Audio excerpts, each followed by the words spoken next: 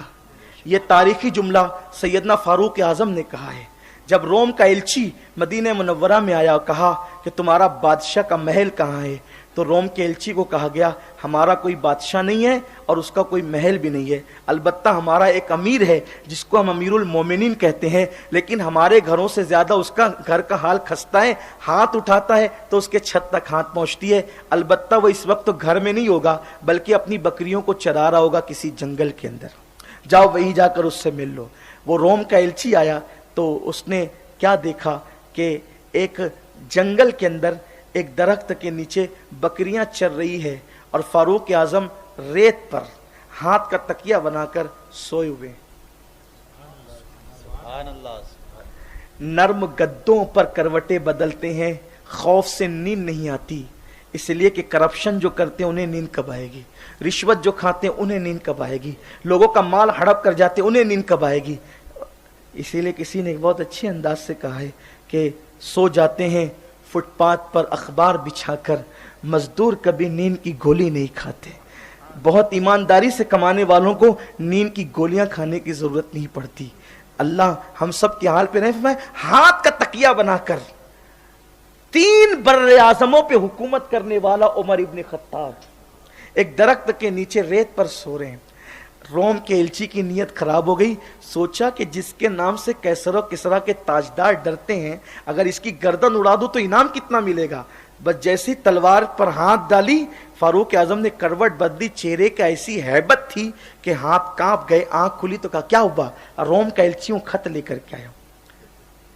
خط لیا اور اس کے بعد کا ایک بات بتائیں کہ آپ کے نام سے کیسر و کسرا کے تاجدار کانپتے ہیں اور آپ اس طرح سے بے خوف سو رہے، آپ کو ڈر نہیں لگتا کہ آپ کو کوئی قتل کر دے گا، نقصان پہنچائے گا؟ اس دن فاروق اعظم نے ایک تاریخی جملہ کہا تھا، جو ظلم نہیں کرتا اس پہ بھی ظلم نہیں کیا جاتا۔ ہم نے کبھی کسی پہ ظلم کیا ہی نہیں، تو ہم پہ ظلم کیوں کیا جائے گا؟ یہ بات ہے۔ اور پھر ہم ایمان رکھتے ہیں تقدیر پر، اگر قدرت نے موت لکھ دی ہے تو چونٹی کے کاٹنے سے بھی موت آ سکتی ہے، اور قدرت نے موت نہیں لکھی ہے تو تلواروں کے گھائل ہونے سے بھی کوئی موت نہیں آ سکتی۔ موت پابند ہے قدرت کے حکم کی، موت تلواروں سے نہیں آتی، موت تلواروں سے نہیں آتی، موت زہر سے نہیں آتی، موت قدرت کے حکم سے آتی ہے، لیکن اس کو تو بہانا چاہیے۔ تو اورنگزیب زینے پر بیٹھے اور لوگ آ کر کے اپنی فریاد کر رہے ہیں۔ ایسے میں ایک مغل شہزادہ سامنے آیا کہ فریاد فریاد۔ اورنگزیب نے مغل شہزادے کو دیکھا اور دیکھنے کے بعد اس مغل، لوگ سمجھتے تھے مغل شہزادہ ہے، اورنگزیب نے اپنی جو چادر تھی وہ چادر اٹھا کر اس کے سینے کی طرف پھینکتے ہوئے کہا، بیٹی، اسلام لڑکیوں کو اس طرح مردوں کے سامنے آنے سے منع کرتا ہے۔ لوگ حیران تھے کہ یہ تو مغل شہزادہ ہے اور اورنگزیب اس کو بیٹی کہہ رہا ہے، اور پھر کہا کہ اسے ایک مخصوص کمرے میں لے کر کے چلا جائے، اور جب مخصوص کمرے میں لے گئے تو پتہ چلا وہ مغل شہزادہ نہیں، اورنگزیب کی نگاہ اتقوا بفراست المؤمن فإنه ينظر بنور اللہ تعالی، مومن کی فراست سے بچو، وہ اللہ کے نور سے دیکھتا ہے۔ خدا ایمان والوں کو دل میں آنکھیں عطا کرتا ہے، جسے لوگ مغل شہزادہ سمجھ رہے تھے، اورنگزیب نے اس کو پہچان لیا اور پھر کہا، بیٹی بات کیا ہے؟ اس نے پوری داستان سنائی۔ اس نے کہا، جا بیٹی، جا کر کے تیرے باپ سے کہنا کہ متعینہ مدت پر ڈولی سجا کر روانہ کرتے، جا۔